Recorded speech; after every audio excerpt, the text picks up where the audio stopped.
क्वासिट ब्राह्मणों का कथन भी ये अंधा कथन है, अंधों के बातों के जैसा है, जिसे ना तो आगे का ब्राह्मण देख पा रहा है, ना तो बीच में खड़ा हुआ ब्राह्मण देख पा रहा है, ना तो आखिर में खड़ा हुआ ब्राह्मण इस ब्रह्मा के अस्तित्व को या ब्रह्मा को देख पा रहा है।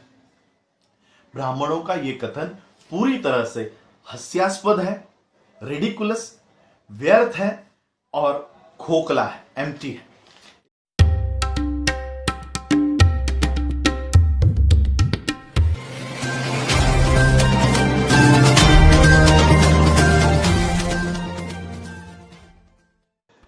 ईश्वर में या भगवान में विश्वास रखना, विश्वास करना एसेंशियली का मतलब अनिवार्य रूप से धम्म का भाग नहीं है, धम्म नहीं है।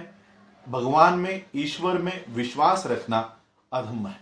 तो चलिए इस पाठ की शुरुआत करते हैं, क्योंकि ये पाठ बहुत लेंदी है, बहुत बड़ा है और इसका अनुवाद करने में मुझे बहुत देर लगी, तो ये एपिसोड में भी ये काफी लंबा हो जाएगा, तो वक्त जाया किए बिना हम इस पाठ को शुरुआत करते हैं। इस पाठ का नाम है भगवान या ईश्वर में विश्वास, ये अनिवार्य रूप से धम्म का भाग नहीं है।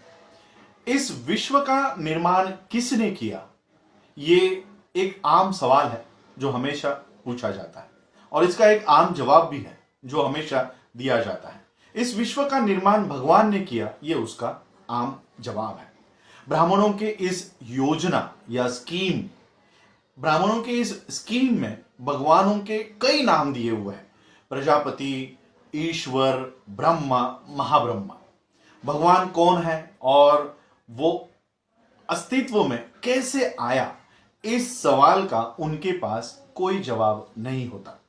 जो लोग भगवान के अस्तित्व में विश्वास करते हैं, वो लोग ऐसा वर्णन करते हैं कि भगवान ये सर्वशक्तिशाली है, सर्वशक्तिमान है, कण कण में मौजूद है, पूरे ब्रह्मांड में समाया हुआ है, सर्वज्ञानी है, ऐसा वो कहते हैं। और भगवान सब कुछ जानता है, ऊपर वाला सब देख रहा है, ये उनका जवाब होता है। कुछ नैतिक गुण भी है जो ये लोग, इस तरह के लोग भगवान के मत्थे चढ़ा दिए हैं, इन लोगों ने भगवान के माथे पर चढ़ा दिए हैं।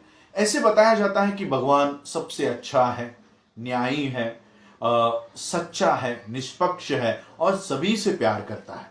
अब सवाल ये पैदा होता है, क्या तथागत बुद्ध ने कभी भी भगवान के अस्तित्व को माना है? क्या तथागत बुद्ध ने इस सिद्धांत को उन्होंने स्वीकार किया है? भगवान के अस्तित्व के सिद्धांत के बारे में तथागत बुद्ध का जवाब है कि नहीं, तथागत बुद्ध ने कभी भी ईश्वर के अस्तित्व को स्वीकार नहीं किया। उन्होंने ऐसा कभी नहीं माना और भगवान के अस्तित्व के सिद्धांत का अस्वीकार करने के पीछे तथागत बुद्ध के कई सारे कारण थे, कई सारे आधार थे। किसी ने भी भगवान को नहीं देखा है, लोग केवल भगवान की बातें करते हैं। भगवान अनजान है, अनदेखा है। विश्व, पृथ्वी का निर्माण भगवान ने किया है, ये कोई साबित नहीं कर सकता। और पृथ्वी, विश्व, इसका निर्माण नहीं हुआ है, ये विकसित हुई है, इसका परिवर्तन हुआ है, इसका विकास हुआ है, इसे किसी ने भी नहीं बनाया है, ये तथागत बुद्ध का मानना था। भगवान में विश्वास करने से क्या फायदा हो सकता है, और ये सिर्फ एक हानिकारक चीज हो सकती है। भगवान में विश्वास करना ये हानिकारक चीज है। तथागत बुद्ध ने कहा, जो धर्म भगवान पर आधारित है, ऐसा धर्म पूरी तरह से कल्पना के ऊपर आधारित है, और जो धर्म भगवान के ऊपर आधारित है, ऐसा धर्म अपनाने लायक नहीं है। ये केवल लोगों को अंधविश्वासी बनाता है, अंधविश्वास उत्पन्न करता है। तथागत बुद्ध ने इस सवाल को यही तक नहीं छोड़ा। तथागत बुद्ध ने इस सवाल के कई पहलुओं के ऊपर चर्चा की, और जिन आधारों पर तथागत बुद्ध ने इस सिद्धांत का खंडन किया या इस सिद्धांत को अस्वीकार किया, वो कई सारे थे, वो कई सारी वजह थी। उनका तर्क ये था कि भगवान के अस्तित्व का सिद्धांत ये सच्चाई पर आधारित नहीं है। It is not based on truth. ये सच्चाई पर आधारित नहीं है। वासिष्ठ और भरद्वाज ये दो ब्राह्मण थे। इन दो ब्राह्मणों के साथ जो तथागत बुद्ध का संवाद हुआ है, उस संवाद में ये सारी बातें स्पष्ट हो जाएंगी। तो चलिए जानते हैं कि ये संवाद क्या है। वासिष्ठ और भरद्वाज ये दो ब्राह्मण थे। इन दोनों में एक दिन बहुत बड़ी बहस छिड़ गई। उनका कहना था कि मोक्ष पाने का सच्चा और सीधा मार्ग कौन सा है और झूठा मार्ग कौन सा है। उसी समय तथागत बुद्ध ये कौशल देश में अपने भिक्षु संघ के साथ वहां पर सफर कर रहे थे। वहां ब्राह्मणों का गांव था मानसकता। मानसकता में वहीं पर आम के वन में अकीरावती के किनारे पर ये तथागत बुद्ध वहां पर ठहरे हुए थे। वासिष्ठ और भरद्वाज ये उसी गांव में रहा करते थे। जब वासिष्ठ और भरद्वाज को पता चला कि तथागत बुद्ध उन्हीं के गांव में रुके हुए हैं, तो ये दोनों भी तथागत बुद्ध से अपना नजरिया व्यक्त करने के लिए वहां पर चले गए। और फिर तथागत बुद्ध को वंदन करके वो एक और बैठ गए और उन्होंने अपनी बात रखी। भरद्वाज ने कहा कि तरुक्खा ये किसी ब्राह्मण का नाम था। तरुक्खा का मार्ग ये सीधा मार्ग है, ये तुरंत मोक्ष दिलाता है, और जो इसके ऊपर मार्गक्रमण करता है, जो इनके अनुसार चलता है, वो ब्रह्मा को पा लेता है या ब्रह्मा को जाकर मिल जाता है। वासिष्ठ ने कहा, हे तथागत, बहुत सारे ब्राह्मण बहुत सारे अलग अलग मार्ग बताते हैं। अद्धरिया ब्राह्मण, तितोरिया ब्राह्मण, कंचोका ब्राह्मण, बिहू वर्गीय ब्राह्मण, सभी तरह के ब्राह्मण ये अलग अलग मार्ग बताते हैं, और वो कहते हैं कि उनके अनुसार अगर मार्गक्रमण किया तो वो ब्रह्मा को प्राप्त हो जाएंगे, ब्रह्मा से मिल जाएंगे। जिस तरह से किसी गांव के नजदीक में बहुत सारे रास्ते होते हैं जो गांव के अंदर पहुंचते ही एक जगह पर मिल जाते हैं, उसी तरह से ये ब्राह्मणों ने बताए हुए अलग अलग रास्ते हैं जो ब्रह्मा से जाकर मिल जाते हैं। तथागत ने पूछा, वासिष्ठ, क्या तुम इस बात पर भरोसा करते हो?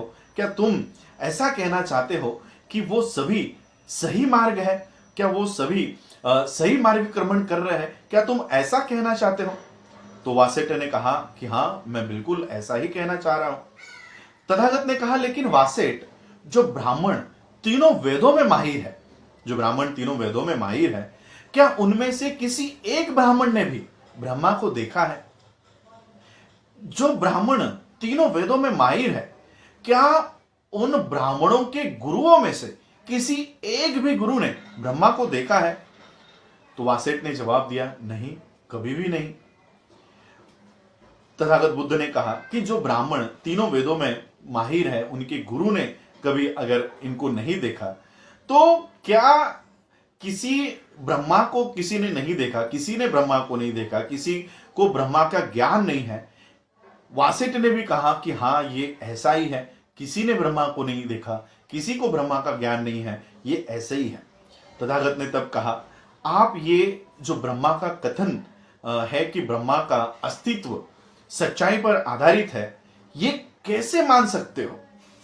जैसा कि वासिष्ठ, तथागत कहते हैं कि वासिष्ठ, किसी अंधों की अगर भीड़ हो, कोई अंधे अगर एक लाइन में खड़े हो, तो उस रांग में, उस लाइन में, उस क्यू में शुरुआत में खड़ा हुआ जो अंधा है वो भी देख नहीं पाता, बीच में जो अंधा खड़ा है उसे भी कुछ दिखाई नहीं देता, और सबसे आखिर में जो अंधा खड़ा है उसे भी कुछ दिखाई नहीं देता। तो वासिष्ठ ये इसी तरह से है, ये जो ब्राह्मण बता रहे हैं उसी तरह से वासिष्ठ ब्राह्मणों का कथन भी ये अंधा कथन है, अंधों के बातों के जैसा है, जिसे ना तो आगे का ब्राह्मण देख पा रहा है, ना तो बीच में खड़ा हुआ ब्राह्मण देख पा रहा है, ना तो आखिर में खड़ा हुआ ब्राह्मण इस ब्रह्मा के अस्तित्व को या ब्रह्मा को देख पा रहा है। ब्राह्मणों का यह कथन पूरी तरह से हास्यास्पद है, रिडिकुलस, व्यर्थ है और खोखला है, एम्प्टी है। इस तरह से तथागत बुद्ध ने वासिष्ठ को समझाया। और एक उदाहरण तथागत बुद्ध ने दिया। तथागत बुद्ध कहते हैं कि वासिष्ठ, ये ऐसा नहीं है कि किसी पुरुष को एक ऐसे स्त्री से प्यार हो गया है, प्रेम हो गया है, जिस स्त्री को उसने कभी देखा ही नहीं है। क्या ये ऐसा नहीं है? वासेठ ने कहा, ये तो ऐसा ही है। वासेठ तुम बताओ। तथागत बुद्ध कहता है कि वासेठ तुम सोचो, अगर लोग आकर उस व्यक्ति से, उस पुरुष से पूछे कि हे दोस्त, जिस लड़की से, जिस स्त्री से तुम प्यार करते हो वो कौन से कुल की है? क्या वो कुलीन है? क्या वो ब्राह्मण है?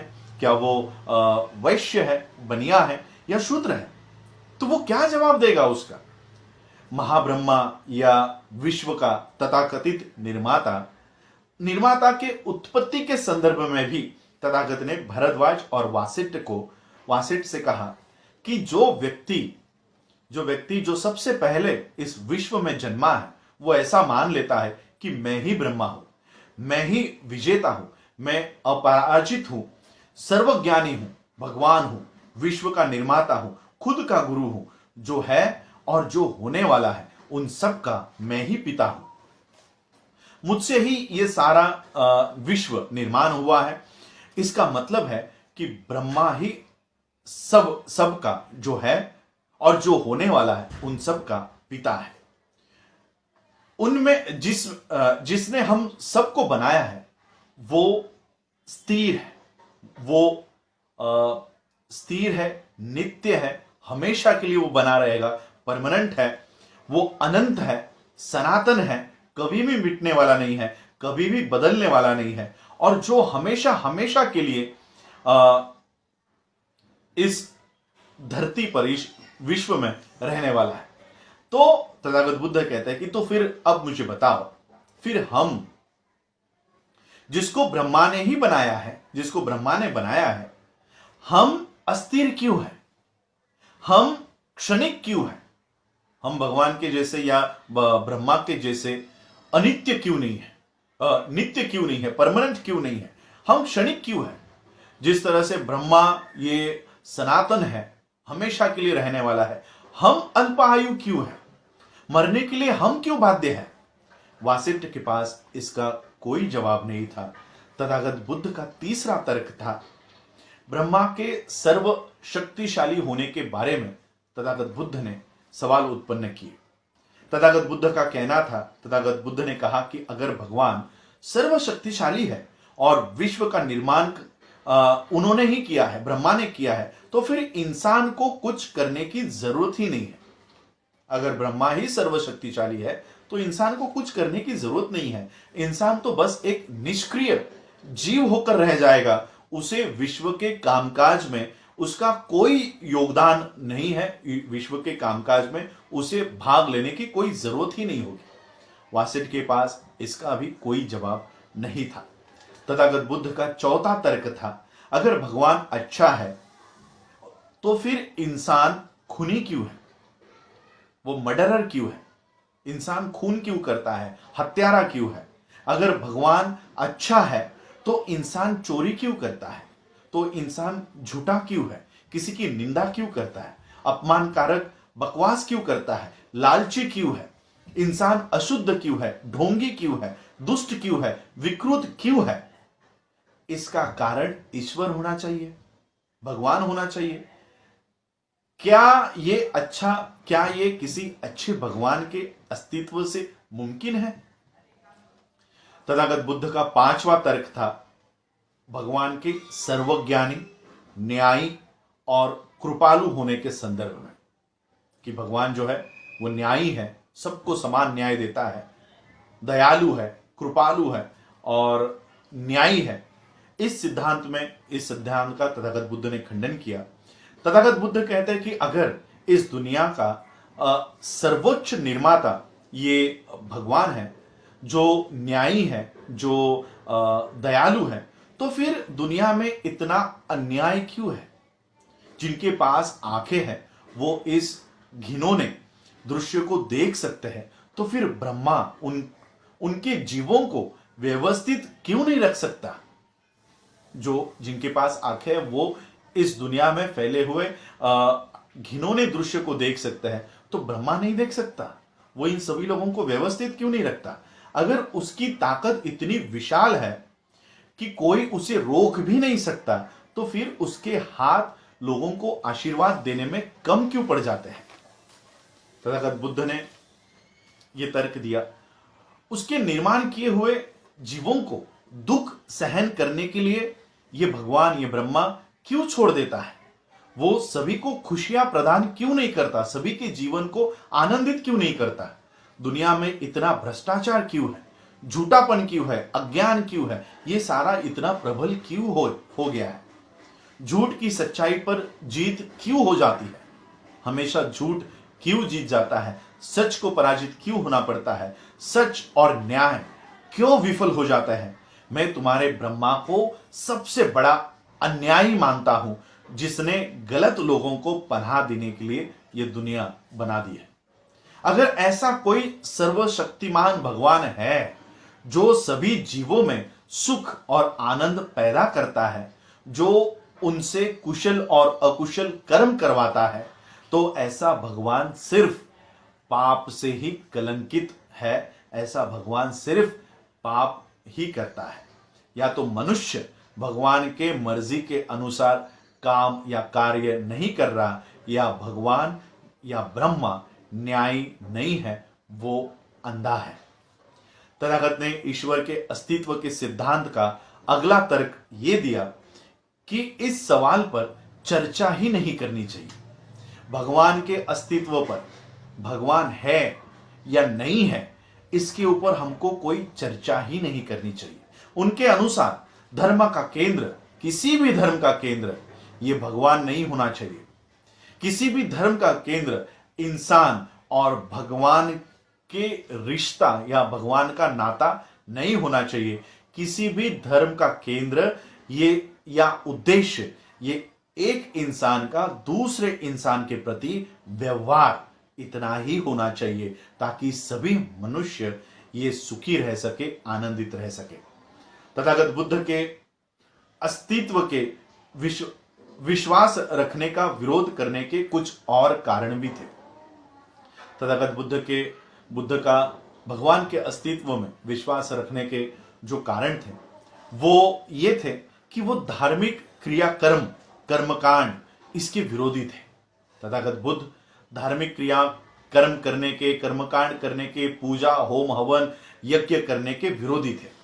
उनका यह मानना था कि ये धार्मिक क्रियाकर्म ये अंधविश्वास को पैदा करता है, ये अंधविश्वास को निर्माण करता है, ये अंधविश्वास का घर है।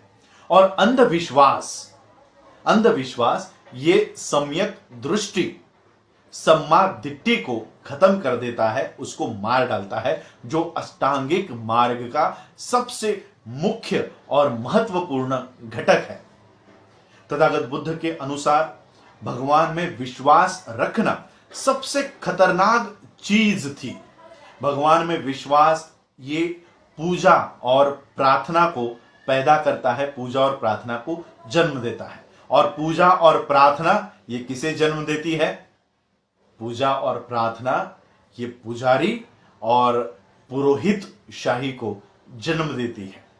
और ये पुजारी कौन है? ये पुजारी वो है जो दुष्ट प्रतिभाशाली व्यक्ति है, जिसने सभी तरह के अंधविश्वास का निर्माण किया और सम्मा दिट्ठी के विकास को रोक दिया, सम्मा दिट्ठी के विकास को खत्म कर दिया। पुजारी,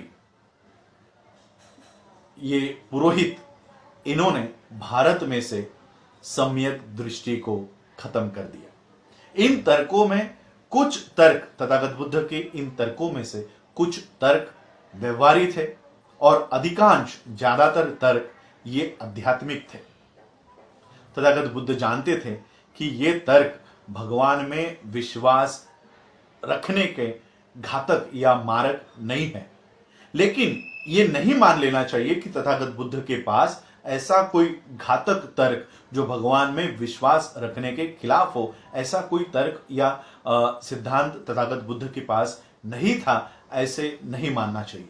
तथागत बुद्ध के पास एक सबसे बड़ा सिद्धांत था, सबसे बड़ा तर्क भगवान के अस्तित्व में विश्वास रखने के खिलाफ एक सबसे बड़ा तर्क था, जो प्रतीत्य समुत्पाद के सिद्धांत में निहित है, जिसे उत्पत्ति के निर्भरता का सिद्धांत इस नाम से जाना जाता है।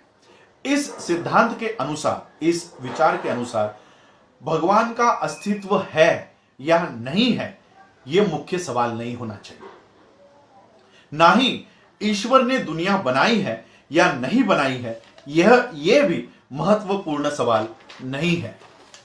तथागत बुद्ध के अनुसार असली सवाल, मुख्य महत्वपूर्ण सवाल यह है कि सवाल तो यह होना चाहिए कि किसी निर्माता ने विश्व का निर्माण कैसे किया है। अगर इस सवाल का हम सही जवाब दे सके तो हम भगवान के अस्तित्व के सिद्धांत का कारण या सिद्धांत का रूप जान पाएंगे।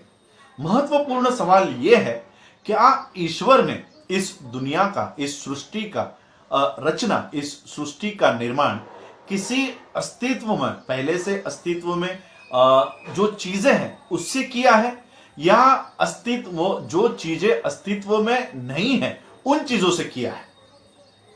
ये तो मुश्किल होगा।